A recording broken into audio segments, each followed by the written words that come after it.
আসসালামু আলাইকুম, it's me Ferdous. স্বপ্নের দেশ জাপানের নতুন একটা ভিডিওতে তোমাকে স্বাগতম। আজকের ভিডিওতে আমি কথা বলবো, তুমি যদি জাপানে আসতে চাও ভবিষ্যতে 2027 অথবা 28 এর দিকে, তাহলে তুমি এখন থেকে যেই কাজটা করে রাখলে তুমি বাকি সবার থেকে এগিয়ে থাকবা।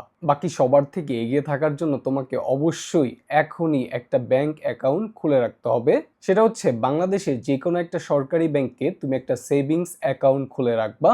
যেহেতু তোমার স্পন্সর তোমার মা অথবা বাবা, তাদের মধ্যেই কাউকে দিতে চাইতেছো, সেই জন্য তোমার বাবার নামে অ্যাকাউন্টটি খুললেই ভালো হবে। এটা আমি পার্সোনালি প্রেফার করি। তবে মায়ের নামে অ্যাকাউন্ট খুললেও খুব বেশি একটা সমস্যা হয় না। অ্যাকাউন্ট খোলার সময় তুমি যেই বিষয়টা ফলো রাখবা, যেই বিষয়টা খেয়াল রাখবা, যাতে কোনো ভুল না হয়, তোমার নিজের নাম ঠিকানা এবং এই নাম ঠিকানাগুলো অবশ্যই তোমার পাসপোর্ট দেখে তুমি দিবা। পাসপোর্টে যেইভাবে আছে হুবহু ওইভাবেই দেওয়ার চেষ্টা করবা।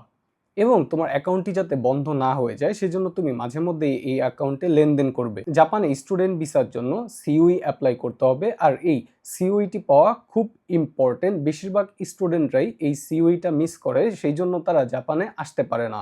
আর এই সিওইর জন্য সবচেয়ে ইম্পর্টেন্টই হচ্ছে তোমার ব্যাংকের ডকুমেন্টস। কারণ দেখো, তুমি জাপানে আসবা স্টুডেন্ট ভিসাতে, সেক্ষেত্রে জাপানে একটা স্টুডেন্ট 28 ঘন্টার বেশি কাজ করতে পারে না। আর 28 ঘন্টা কাজ করে তুমি এত টাকা কিভাবে ম্যানেজ করবা, এটা কিন্তু জাপান সরকারের মাথায় সব সময় থাকে। সেই জন্য বাংলাদেশ থেকে যাতে তোমাকে কেউ টাকা পয়সার হেল্প করে বা সাপোর্ট দেয়, স্পন্সর, সেই বিষয়টা তারা খেয়াল রাখে। এই জন্য তোমার স্পন্সরের ডকুমেন্ট যদি সঠিক না থাকে, স্ট্রং না থাকে, সেক্ষেত্রে তোমার সিওই পাওয়ার চান্স খুব কমে যায়।